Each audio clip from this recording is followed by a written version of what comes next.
Alrighty, what is going on, everybody? Welcome back to another CYPRX video banger. Ladies and gentlemen, buckle up your seatbelt. This video breakdown is going to make everything clear as day.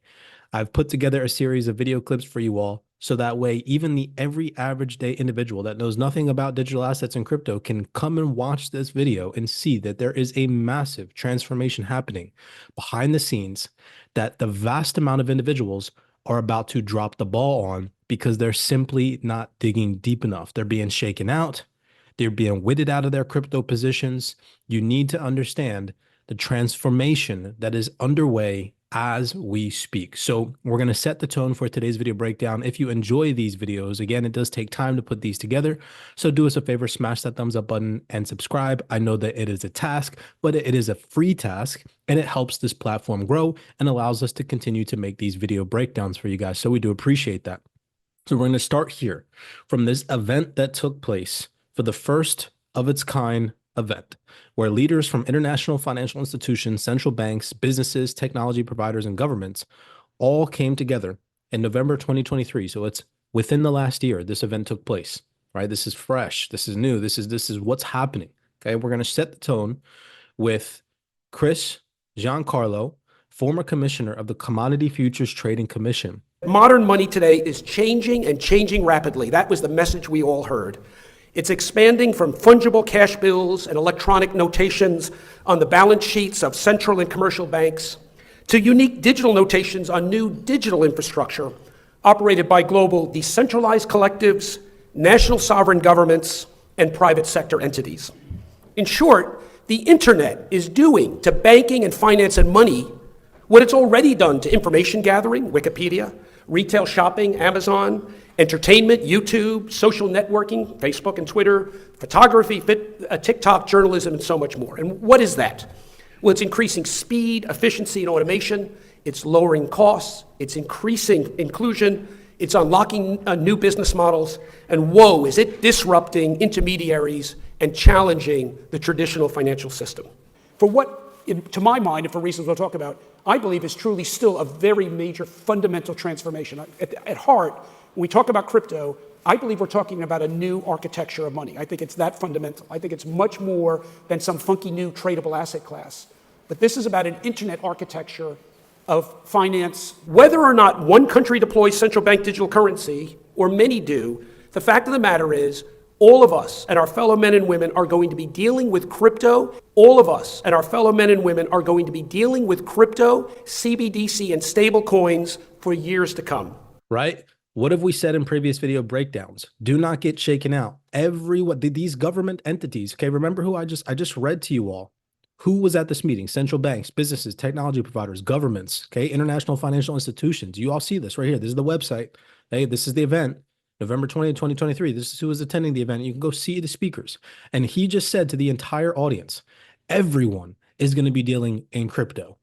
Everyone is going to be dealing in crypto. Do you all see the vocabulary? Why would they say that in front of all of these large market participants if crypto wasn't going to play a role in the future? There are so many people on the X space, so many people on YouTube that say, oh my gosh, crypto's a scam. It's not going to be worth anything in the future. Yet here these financial institutions are sitting in on these panel discussions, letting the entire crowd know we're all going to be dealing in crypto, okay? Now, that's going to play an important role as we progress through this video breakdown because, again, we know crypto is being utilized for what right now? Speculative trading. Once it transforms and it actually is utilized for its utility in the payments infrastructure, that is when we're going to see these technologies scale at a pace that we've never even seen before, okay? Next, I want you to listen to a gentleman named Paul Ryan, former Speaker of the United States of House Representatives, how he goes on to mention that this is all political. And then we're going to listen to a video clip from a panel discussion that took place at the beginning of this year. And it is a gentleman, Vance Spencer. He is the co-founder of Framework Ventures.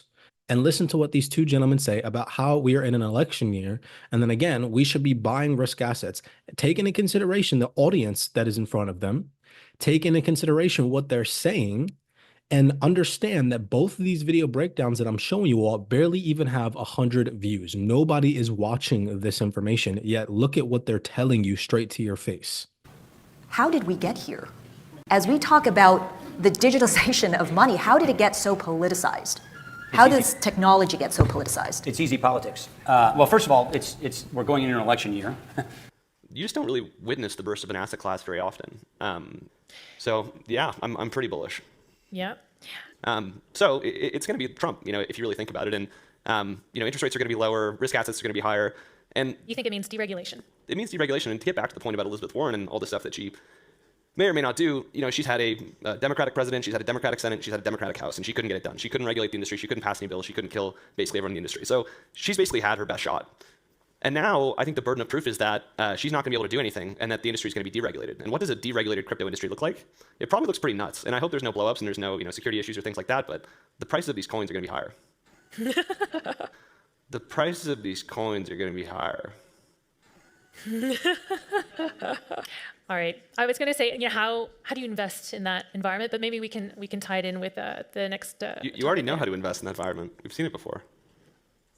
You buy risk assets. Yeah. Okay. There's that, but it's easy politics. And the politics come from a good place, I would say, the populism. It comes from a pro-privacy, pro-freedom place. So that's good. But it's such a misunderstood technology. Very few people know what it is, how it works, what it does. A lot of people think it's a choice as to whether this is going to happen or not. It's not. A lot of people think it's a choice as to whether this is going to happen or not. It's not. And the politics is very simple for ambitious populists. So the question is, can you see through this particular moment, the Overton window as we describe it? I think the answer is yes, because the inevitability of this technology is here. And that's where this populism comes from. So I'm a little shocked at how it got out of control. But honestly, it's really not as big as you think. If you walk around the state of Wisconsin and poll people in the street, they don't know what the hell you're talking about. So, it's just sort of catnip for people who are running. Okay, so let's pause right there. He said the inevitability of this technology is here. There is no choice. It is happening. And the vast amount of individuals have no idea that this is even taking place. And did you see how the lady sitting next to him literally smirked and laughed? That is embarrassing, people. That is because he is correct. The vast amount of individuals, 99% of the population, literally has absolutely no idea what is taking place via the digital transformation of our financial system right now. Do not be one of those people that falls behind, drops the ball, does not invest in these digital asset technologies because you're scared or because you don't understand them. Again, ignorance is a choice right now in the age of information. All of the information that I'm showing you all right now is readily available. Share this video breakdown with a friend, with a family member to wake them up. These systemically important people are the ones telling you all this. Now we're going to tap into what I said and what I mentioned at the beginning of this video breakdown, that when we really see this technology scales, when it becomes intertwined into our payments infrastructure, and that is happening. Take a second and listen. Is in non-money related assets.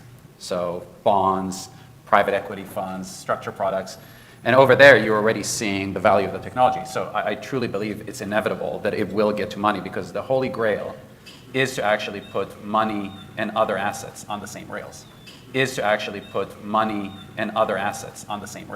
Now, you heard that gentleman speaking right there. That gentleman right there is Yuval Ruse. He is the co-founder and CEO of Digital Asset. Digital Asset is a leading blockchain software provider of the world's largest financial institutions. And he's the one telling you all about integrating these new digital assets with these payment rails.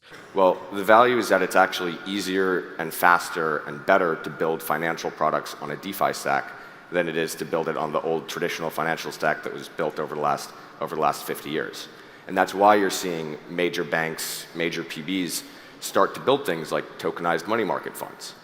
Because they see this and they say, oh, the crypto rails are actually better for trading these traditional assets than the current rails that we have. So we're going to move over slowly.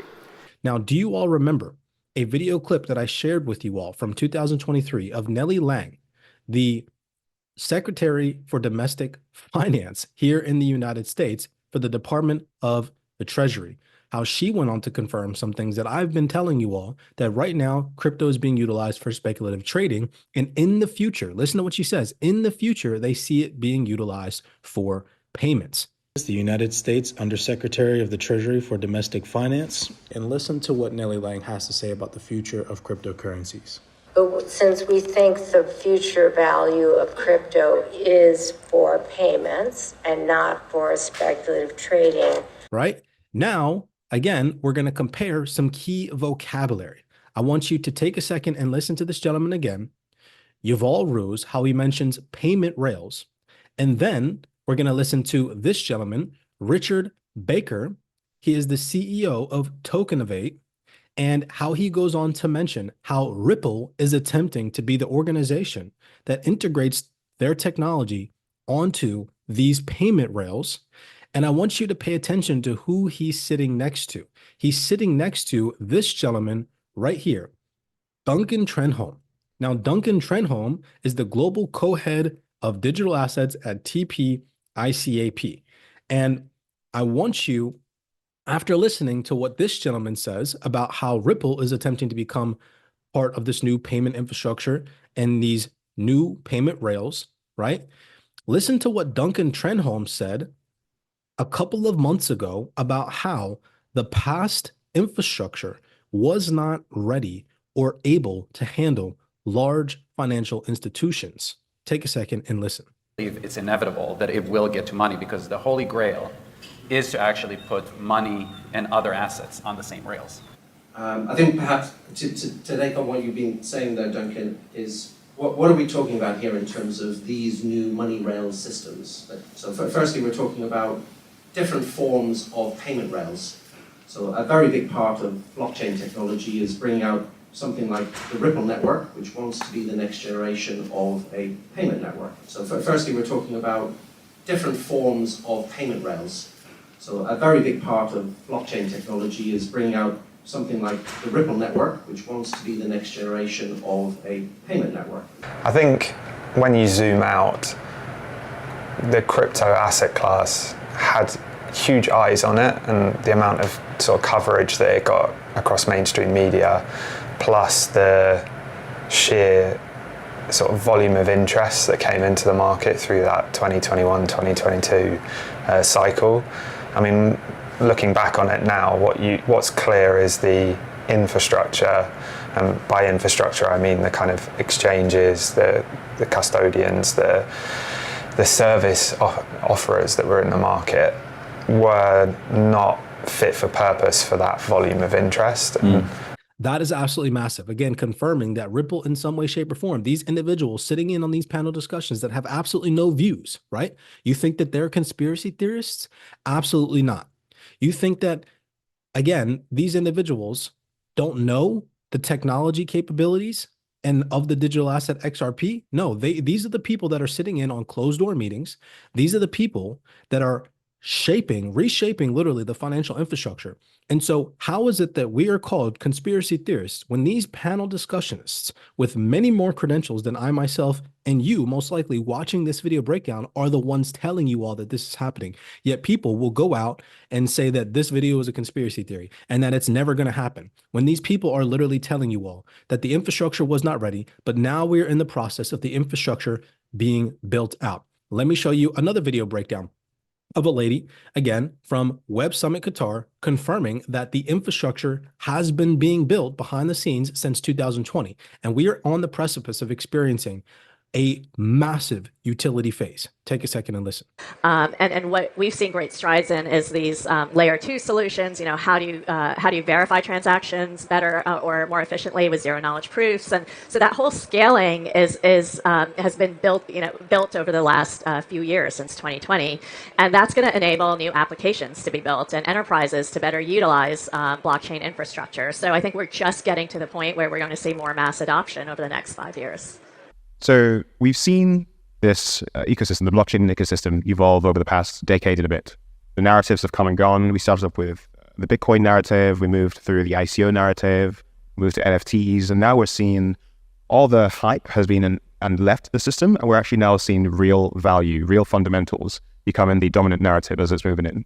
Right. And so now we're going to revert back to this gentleman right here, Yuval, where he goes on to confirm that we're in the process of transforming from a speculative phase, just like, remember, Nellie Lang mentioned, to a real utility and use case phase. And then I want to revert your attention back to something that Eric Van Miltenberg from Ripple said at a discussion that took place in 2024 talking about this same exact topic, how we're on the precipice right now of transforming from a speculation phase over to a real world utility phase. That's really where you unlock the real potential of this technology. So I think that one of the biggest issues that this industry had, specifically related to this technology, is that 5 years ago, there were so many promises on how this is going to change the world, but there was nothing to show for. So a lot of people really put this technology into the bucket of, you know, a bunch of crypto bros that are just pumping coins. I think now you're actually able to show demonstrable use cases, not even use cases. And you know, at the end of the day, obviously, you know, a good product, good service that solves a real world problem, provides real utility. It's not just about speculation and get rich quick and pumping up the price of crypto. I mean, all these things will line up. I think they're starting to line up. I see the companies are really stepping up. Certain jurisdictions, certain governments are stepping up. So I think a lot of reasons to be optimistic. I think when you say use cases, it sounds still like an experiment. But actual asset classes that are processing hundreds of billions of dollars of transactions on a daily basis, you're seeing reconciliation being reduced, you're seeing operational risk being reduced, settlement risk being reduced. So I think that having these other asset classes that are already using the technology in real life is helping, at least for digital asset, when we're having conversations with the Fed, with the OCC, and with regulators globally to say, look, this is not a pipe dream, this is actual reality. And if you look at where the pain was the most acute, we saw that in cross-border payments. And what are some of those pain points? They're probably well known with this group, but one, it takes a long time. You know, oftentimes to sell a cross-border payment can take 3 to 5 to 7 days. There's failure rates, 5, 6, 7% in some cases, which is kind of astounding when you think about it. The costs, just taking remittances as an example, you know, costs are 6 to 7% to send a remittance around the world. These are the folks, in terms of remittances, that probably are least able to, you know, sort of absorb that type of cost. Things aren't available real time 24/7. So if you're a company that needs to move money and there's a bank holiday or there's something else, you're stuck. So all of these things in and of themselves are significant problems. When you add them all up, they're quite daunting. And so for us, we want to address that problem. And the traction, you know, again, I can speak for Ripple. You know, the fact that we have hundreds of customers over the life cycle of Ripple, we've done 27 million transactions, over $55 billion of volume moved. So I think when you say use cases, it sounds still like an experiment. But actual asset classes that are processing hundreds of billions of dollars of transactions.